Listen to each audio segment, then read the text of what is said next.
Hai semua, kembali lagi di channel aku, Na Official. Di video kali ini aku mau ngebuat budgeting untuk bulan September karena udah mau masuk waktu gajian. Jadi udah waktunya aku ngebuat budget untuk bulan September. So, tonton videoku sampai habis ya.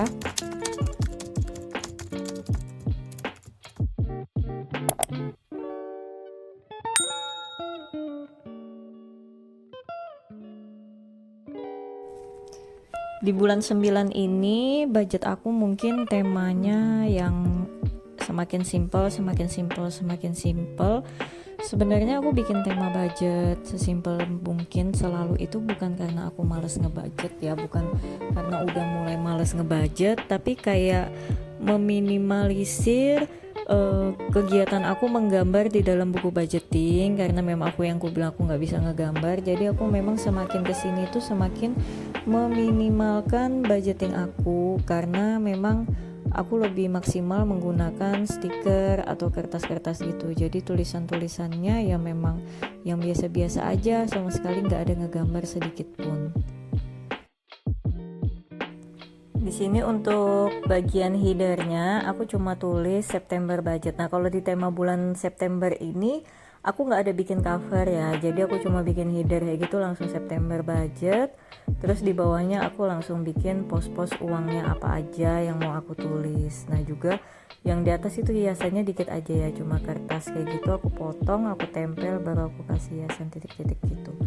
Nah ini untuk tulisan yang pertama, itu di bagian bawah aku isi untuk salary. Salaryku juga masih sama sebanyak Rp3.700.000 di bulan ini, masih belum ada kenaikan. Karena memang biasanya kalau gaji itu kan naiknya 1 tahun sekali ya, walaupun sekarang kebutuhan pokok semakin meningkat, serba naik, tapi gaji gitu-gitu aja nggak apa-apa. Tetap bersyukur ya teman-teman, tetap semangat, kita harus tetap fight ngejalani hidup kita. Karena dengan banyak-banyak bersyukur, hidup itu terasa lebih gampang kita ngelaluinya meskipun kenyataannya lagi sulit.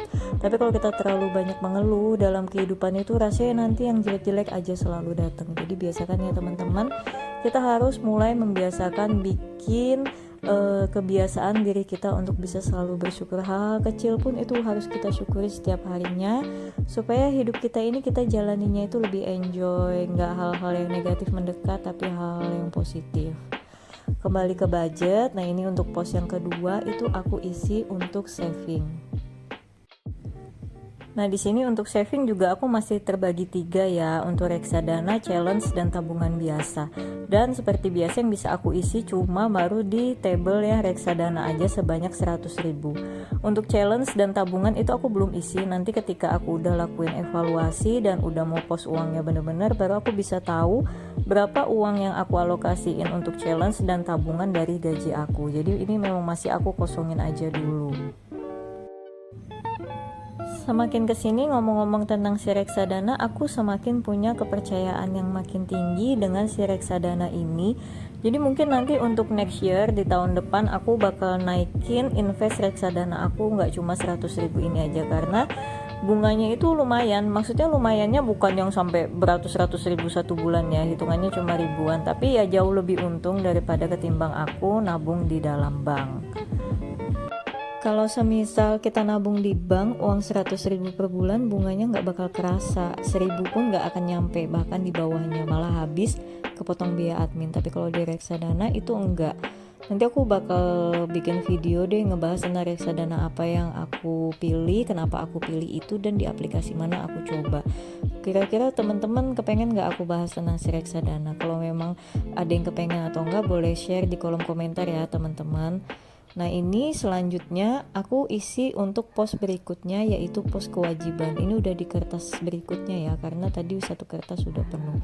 Untuk pos kewajiban aku juga masih sama, untuk kos, untuk mama, voucher kos, listrik rumah, dan juga sinking fund. Nah di bulan ini aku ada beli voucher kos karena memang affiliate aku agak menurun bulan ini. Jadi aku beli voucher kos pakai uang gaji aja, nggak masalah, karena memang budgetnya biasanya ada. Di sini untuk kos yang pertama itu aku budgetnya 850.000, untuk mama itu 400.000, untuk voucher kos 100.000, listrik di rumah 200.000, ada kenaikan dari bulan sebelumnya. Dan sinking fund di sini aku cuma isi 200.000 aja. Mungkin aku nggak isi untuk sinking fund mudik karena kemungkinan aku mudiknya masih agak lama, yang ada juga masih ada uangnya, jadi kayaknya aku skip dulu bulan ini. Lanjut untuk pos berikutnya ada pos kebutuhan. Kebutuhan juga masih sama, ada grocery, sayur, kuota, bensin, dan juga entertain atau belanja. Aku nggak ada servis motor karena servis motorku nggak tiap bulan ya. Nah, untuk grocery itu ada 150.000, sayur 350, kuota 50, bensin 100, dan entertain 100. Nah, di sini kalau untuk entertain itu aku boleh pakai untuk jalan atau aku belanja di e-commerce. Itu aku gunain 100.000 setiap bulan untuk free, aku pakai untuk memanjakan diri aku, memenuhi keinginan aku, bukan cuma tentang kebutuhan aja.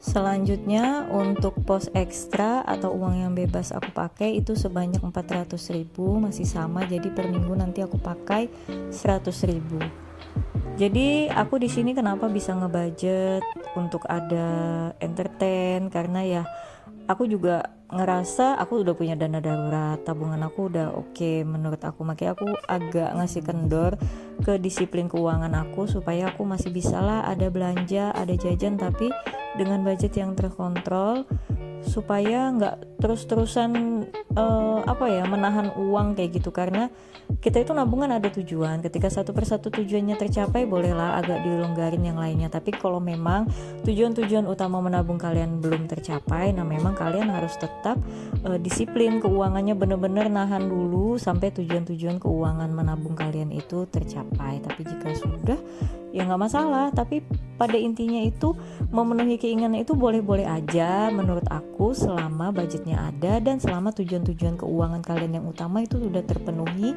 dan juga memenuhi keinginannya yang juga ada batasnya, ada kontrolnya, ada budgetnya, nggak yang asal main serba keinginan aja yang diturutin kayak gitu tanpa mikirkan hal-hal lain. Kemudian ini di halaman berikutnya lagi tempat aku bakal nulis tracker untuk mengetahui kemana aja larinya uang yang akan aku pakai itu, atau uang dari budget-budget aku ini kemana aja aku gunain, sesuai dengan budgetnya atau enggak, sesuai dengan posnya atau enggak, over atau enggak. Dan di dalam trackerku ini nanti semuanya campur jadi satu, aku langsung catat. Jadi aku nggak buat tracker per pos, tapi langsung ku jadiin dalam satu pos itu. Jadi kalau misalkan aku bener-bener yang cuma 3 komponen ya ketika ngebuat budget, yaitu cuma untuk menulis covernya, lalu menulis pos-posnya, dan menulis trackernya. Jadi teman-teman, ketika mungkin teman-teman nonton video budgeting di YouTube atau di TikTok, di mana aja, kadang orang tuh banyak macamnya modelnya nulis budget plannernya. Tapi teman-teman boleh aja ikutin yang tersimpel atau yang paling ingin teman-teman mudah gitu, lebih mudah ngelakuinnya, lebih mudah mengertinya kayak gitu. Gak apa-apa, ikutin aja mana yang paling cocok dengan teman-teman. Karena memang kita itu harus, ketika kita mau melakukan sesuatu itu kita memang penting banget cari referensi dari berbagai macam hal, bukan hanya dari satu orang aja, supaya kita bisa jadikan masukan-masukannya aneka ragam, supaya malah jadi budget kita itu yang lebih maksimal karena kita rangkum dari berbagai macam sumber. Pada intinya ngebuat budget itu adalah dibikin seenak teman-teman supaya teman-teman rajin ngebuatnya, nggak mager, dan budgetingnya juga jelas terkontrol supaya ngebudgetnya itu tujuan finansialnya kecapai, bukan cuma tentang menulis aja, tapi benar-benar tujuan keuangan teman-teman kecapai dengan ngebudget ini. Nah, jadi ini terasa budgeting aku ternyata udah selesai. Ini tinggal aku tambahin aja satu tempelan bunga lagi di bagian depan, sama aku tambahin juga di bagian atasnya itu dengan tempelan bunga yang kecil, karena sekedar ngabisin tempelannya, karena nggak mungkin kepake lagi nanti. Nah ini dia, ini untuk bagian depannya budget, kewajiban, kebutuhan, semuanya aku sudah buat. Jadi nanti tinggal aku bikin video buat pos-posnya aja, dan ini yang terakhir untuk trackernya. Teman-teman juga semangat ya buat ngebudgetinnya, jangan pernah bosen untuk ngelakuin budgeting keuangan tiap bulan supaya finansial kita menjadi semakin baik untuk kedepannya. Dan mungkin videonya sampai di sini aja dulu ya teman-teman. Terima kasih buat teman-teman yang udah nonton sampai habis. Jangan lupa like, komen, dan subscribe. Dan sampai ketemu di video lainnya. Bye-bye.